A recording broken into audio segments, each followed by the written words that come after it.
think we have finished yesterday.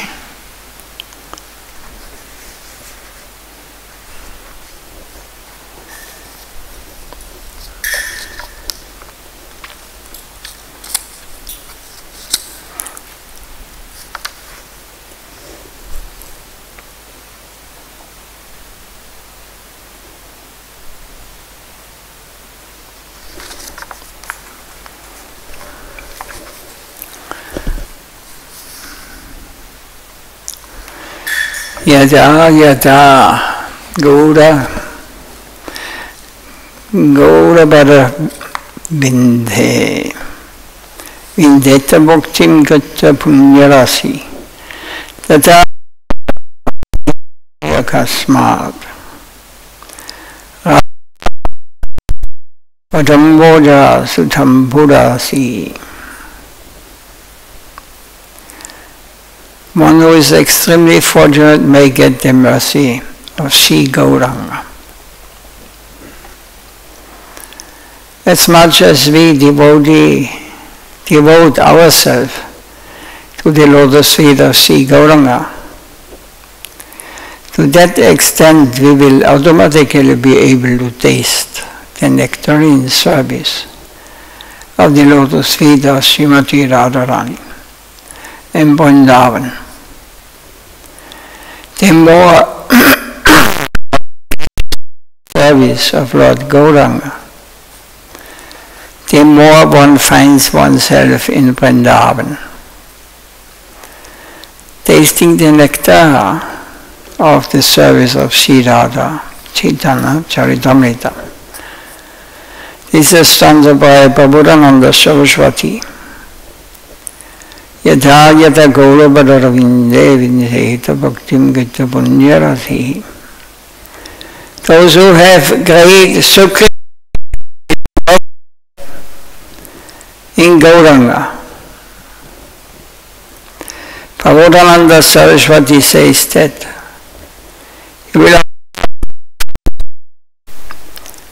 everything has been offered to the divine feet of Radharani. She will confidential service and give us engagement.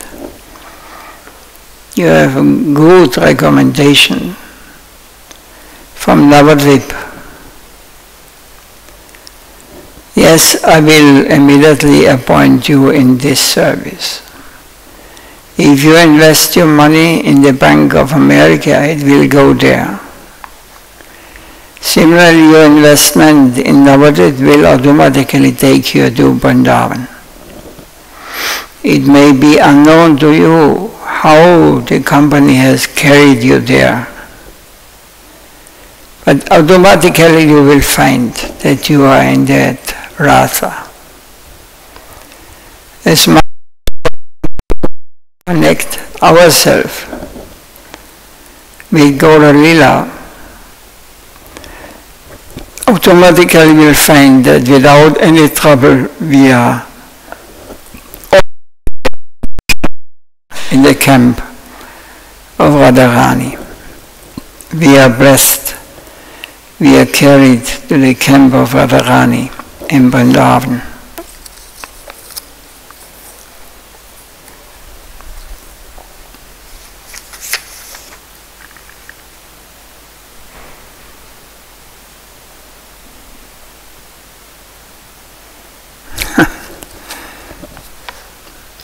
This is the Upanishad, Upadishamrita Pasa, by Srila Bhakti Siddhanta Saraswati Thakur, Prabhupada. Maybe you should hear this. It's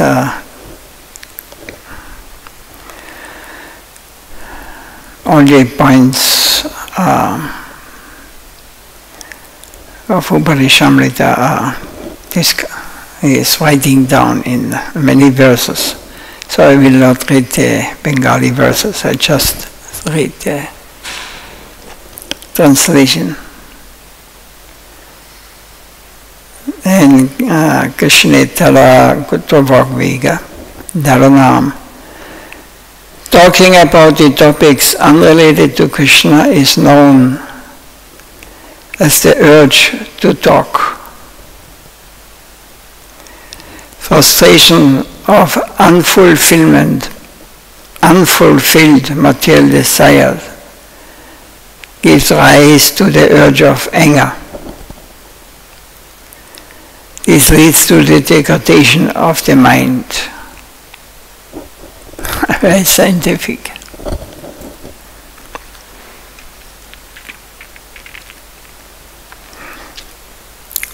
Talking about topics unrelated to Krishna is known as urge of talk. Frustration of unfulfilled material desire gives rise to the urge of anger.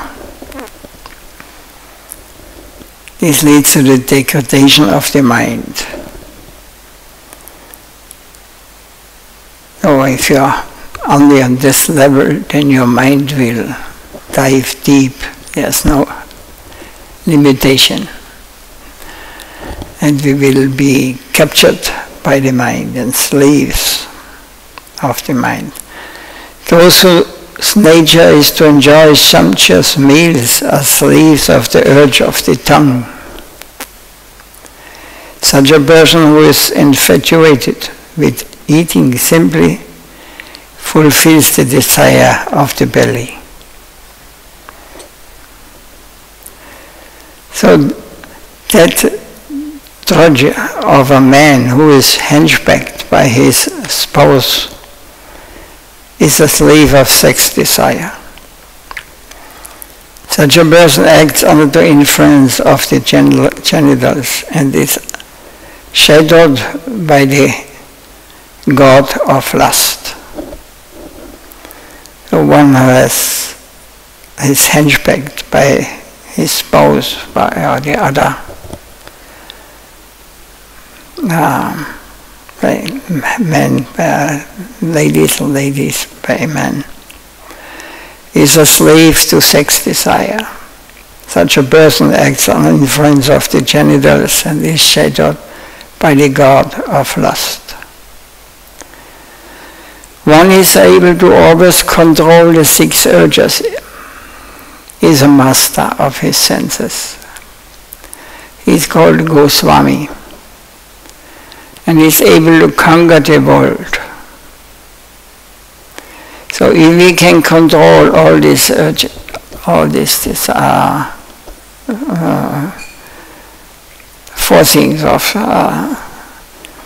material enjoying, who can control these 6 urges is a master of his senses. And he says, and is able to conquer the world. How do you understand this? We cannot understand how powerful this is when one can control his the urges of his senses. In the second shloka he speaks, one whose mind continuously chases after so many things should be understood to be a kludjan and bereft of devotion. Our mind is always engaged. And we are not realizing that we are living in hell, in greatest danger. Now they want to kill each other. Everybody warning each other. They will drop the bomb, atom bomb.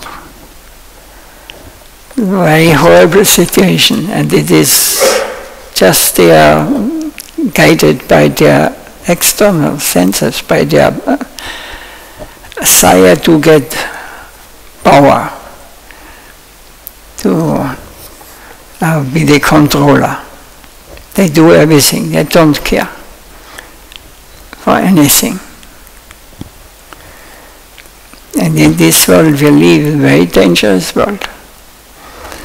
We are not conscious of these things. like the example is given in the slaughterhouse, they one line, and one after another gets killed by the puja.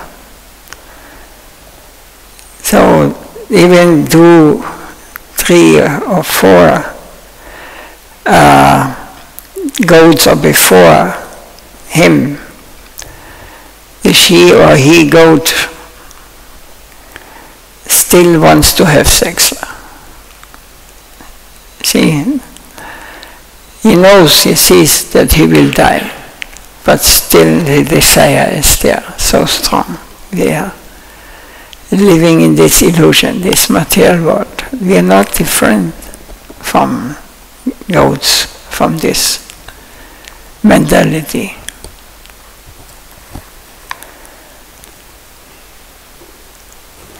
So, chase after so many things should be understood to be a collusion and bereft of devotion. One who in his mind wishes to explore is called an over-endeavorer and is devoid of any devotion. One whose tongue speaks nothing about Krishna but engages it in other mundane topics should be considered to be an idle gossip, whose mouth gibberish. I don't know what the meaning is. Gibberish. Yeah. Like nonsense. Nonsense, yeah. I would. One who is disinterested in bhojan means in practicing spiritual life. But these karmic activities, initiating grandiose projects for prestige or overly attached to the rules of the Shastras, or neglects them altogether, such a person is a rogue. One who neglects the association of Krishna's devotees and is attached to that of non-devotees should be held to be a worthless sociality engaged in material enjoyment. One whose mercurily roams around for his own selfish motivation should be known as a devotee. These 6 types of behavior never help one become qualified for devotion. They are the symptoms of a materialist who is without bhakti, damned to endlessly wander in this material world.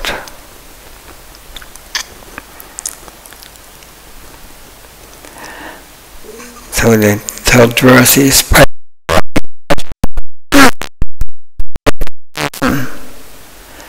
both internally and externally. Then to Krishna, which is very rare to achieve. If one has firm belief in the path of devotion to Krishna, he is certainly a man of faith and devotion.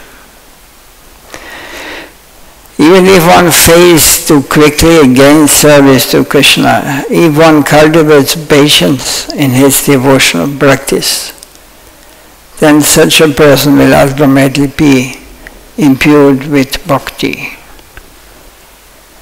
So those simply to give him pleasure never feel any anger while performing such activities. So rejecting the company of the non-devotees, one who is blessed with devotion should take the association of devotees and always worship Hari. following the instruction of pure devotees. One who has devotion will always follow the path of Bhakti, both in life and in death. Those who imbibe these 6 qualities become qualified to attain devotion, and their preaching brings auspiciousness to the entire world. Is there anything to add or comment or questions?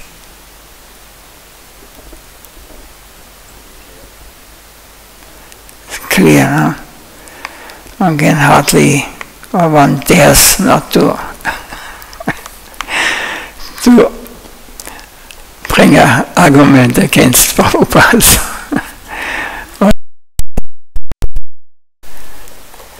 Just us.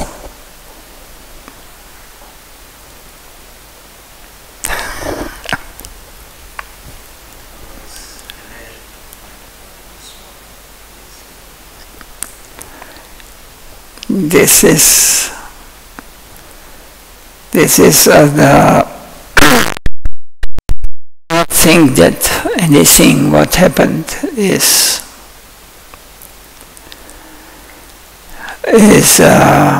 by accident. Everything is under control, or is controlled. If we are truthful, if we really look for, then Krishna will send. But even he sent his pure devotees. If you are not fit to see it, then you missed the opportunity. So, but sincerity is the most important thing. The Srila Sitadev Goswami Maharaj, he said, sincerity and humility. These are the qualification. If you want to know the truth, if you want to know how it works, the reality for those who are running for sensual pleasure is very tough. It's very full of anxiety. We are not conscious. We are running just for enjoyment. Like the goats.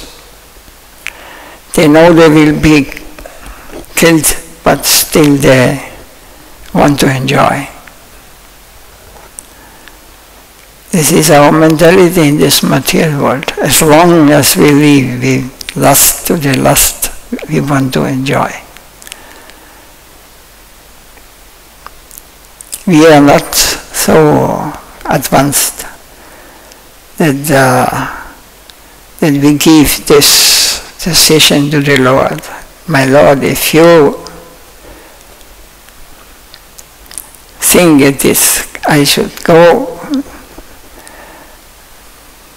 I will not be disturbed, because the Lord Himself, those who are real devotees, those who are pure devotees, they are not dying. What we are experiencing here in this world, this is dying, slowly dying. When the dying process starts, somebody knows? Yes? You think now life starts, but actually now you start to die. It's just a question of time. But this, your materialistic people, they have to die. They think they die because they identify with this world. But we are not members of this world. Nobody, no living being. But by illusion, by maya, by identifying with the external, with the gross world, we are experiencing death, old age, death, disease, birth. So it is not something theoretically. It is real. And that you can understand and you can realize it, you must become sincere. And the Lord will send us someone who can guide us.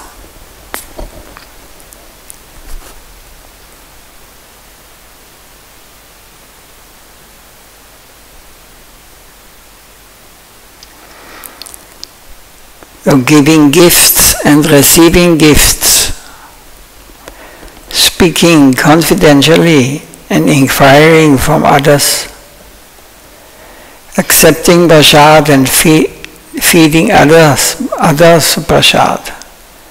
These are the symptoms of love when two devotees meet. These are the 6 loving exchanges amongst the devotees. Such fortunate souls find no attraction in association with non-devotees.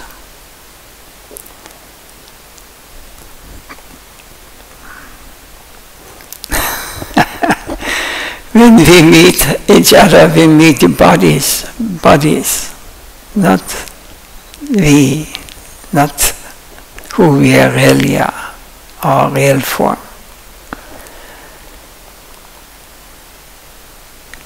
So this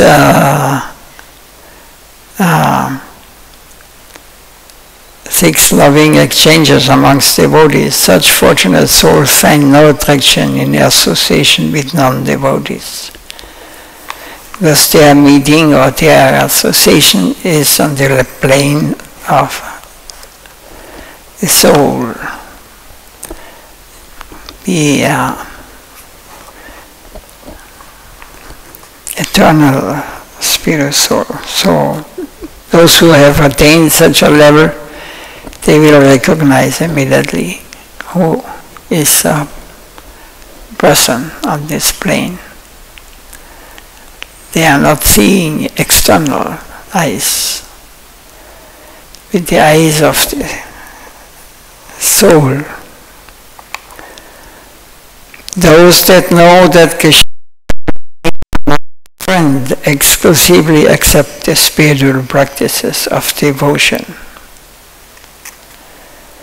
Those who are initiated into chanting the holy name should be given respect from their heart and considered as members of our own family.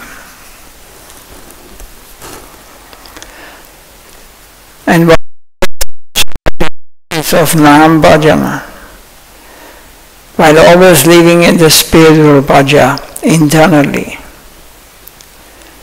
Such a person is known as Madhyam Vaishnava, an intimate devotee. Means there are 3 kinds of Kanishta, Madhyam and Uttam, Adhikari. So Madhyam is the second. He is a very high level, and who serves on the of Nam Bhajan, while always living in the spiritual bhaja internally. Such a person is known as Madhyam Vaishnava, an intermediate devotee. One should offer respect at his feet. One should remain subservient to him in both thought and deed. So when a devotee attains his Swarup and see nothing but Krishna in all things. What is Swarup?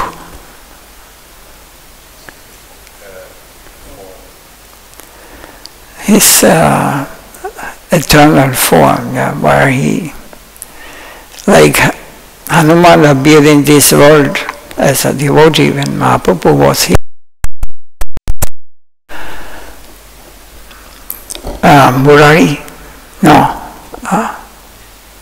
Murari, It was Hanuman.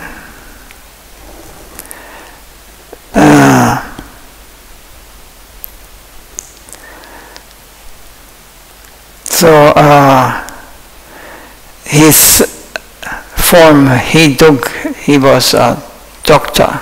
So, Murari Gupta or Mukunda. Murari Gupta. Kaviraj, he was very famous. But he was actually Hanuman. His eternal service was to please please the Lord. Lord Ram, Hanuman. So, by the process of Nam Bhajan, such a devotee attains his Swarup and see nothing but Krishna in all things. This is the state. They are, for our eyes, they can be seen as Murari Gupta or Mukunda or as so many. But with the devotion eyes, with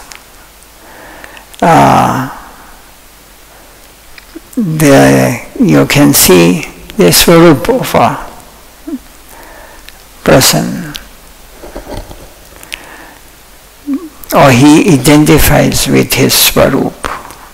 It is not that he projects on himself, I am now this and that. No, it comes from the upper plane.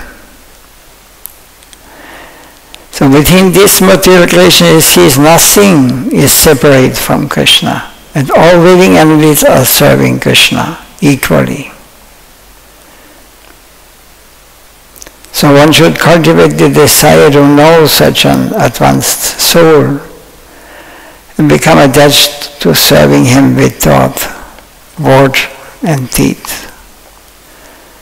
One must serve such a devotee as much as possible, and by his mercy one may attain Sri Krishna's lotus feet.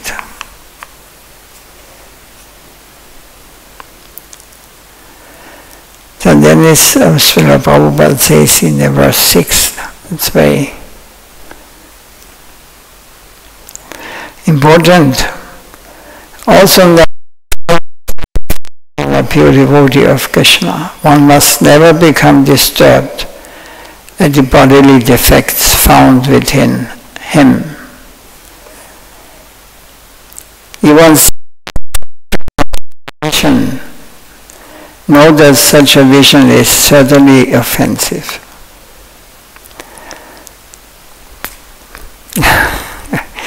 You must understand, we have so many. I was fortunate to meet the generation after Srila Prabhupada. So many. They had some disease, some of them,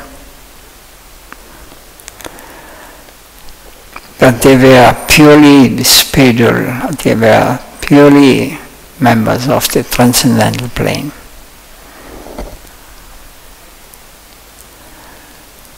If one sees such faults with material vision, know that such a vision is certainly offensive. If one having insufficient qualification and knowledge sees the faults of a great devotee who has attained perfection, then one can never become happy and peaceful. So the water always considered to be divine, although bubbles, foam and mud may be found within it. When any other water is mixed with the Ganga, it is still never considered to be impure. Similarly, the so-called faults found in a pure devotee will not remain in him. Those that see faults in a sadhu reject the instruction of Sri Krishna. too bright that devotion becomes incinerated at the time of death. They fall down.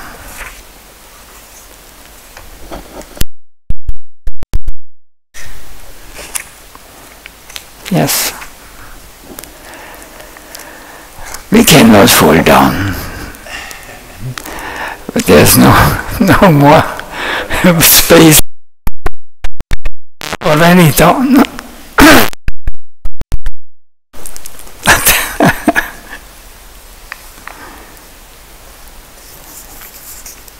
Any question? The time is gone.